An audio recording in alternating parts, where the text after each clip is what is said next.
Have you ever wanted to say if one thing is better than another? Or if a book is more interesting? Well, you're in luck, because in English, we compare stuff all the time.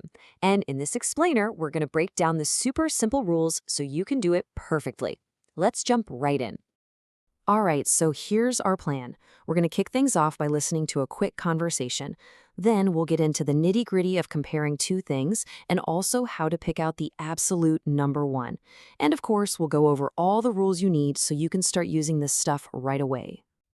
Okay, let's start with a real-life example. We're going to listen in on two friends talking about a cafe.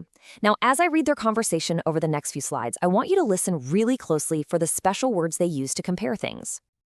I visited the new cafe yesterday. It's bigger than the old one. Really? That sounds nice. Is it more comfortable? Yes, I think it's the most comfortable cafe on our street. Nice. The staff in the old cafe were friendly. Are the new staff friendlier? Yes, they are. I feel happier there. Okay, so did you catch all those special words? We heard bigger, more comfortable, the most comfortable, friendlier, and happier. These are the magic words for comparing things, and right now we're going to figure out exactly how to use them.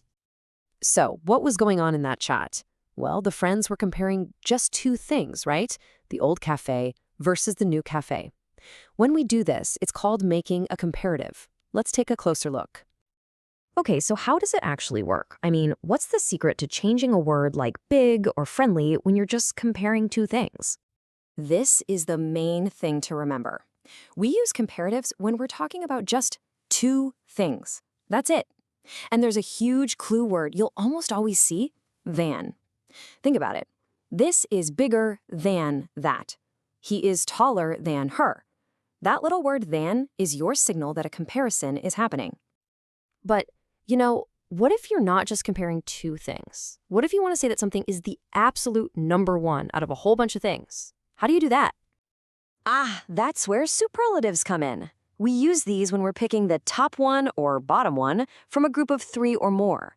And here's the golden rule. The one word you absolutely have to remember, the. It's always the biggest, the friendliest, the most comfortable. You always need the. And this slide just lays it all out perfectly, doesn't it? On one side, you've got bigger than. That's a comparative, just two things. On the other side, you have the biggest. That's a superlative, one thing compared to a whole group. So just think of it as A versus B or A versus the world. All right, you're doing great. Now let's get into the actual rules. And trust me, once you see these simple patterns, you'll be able to make these sentences with pretty much any adjective you can think of. Okay, rule number one. This is for short little words, one syllable, like cheap or gig. This is the easy one. To compare two things, you just add ER. To say it's number one, you add EST. So cheap becomes cheaper or the cheapest. See? Simple. Next up, rule number two. This is for any word that ends in that letter Y, like happy or friendly. There's a little trick here. You have to change the Y into an I first, and then you add ER or EST. So happy turns into happier or the happiest. And what about the big words? The longer ones with two or more syllables, like comfortable. Phew, this might actually be the easiest rule of all. You don't change the word. You just stick more in front of it for comparatives, or the most for superlatives. So it's just more comfortable, or the most comfortable. Nothing to it. And of course, every language has a few special words that like to break the rules, right? For us, the big ones are good and bad. They do their own thing. Good becomes better and the best, and bad becomes worse and the worst. These are super common, so they're really good ones to just memorize. Okay, let's take a breath. You've listened to a conversation, you've learned the rules, now let's put it all together.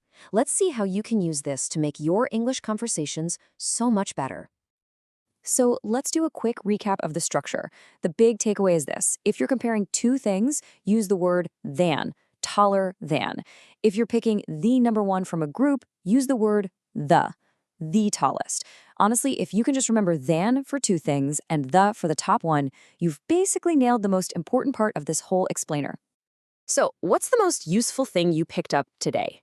Now you have all the tools you need to compare pretty much anything. The best way to get really good at this is just to practice. So try making a few sentences of your own. You'll see it's actually way easier than you think, and it's going to make your English sound so much more natural. Thanks for watching.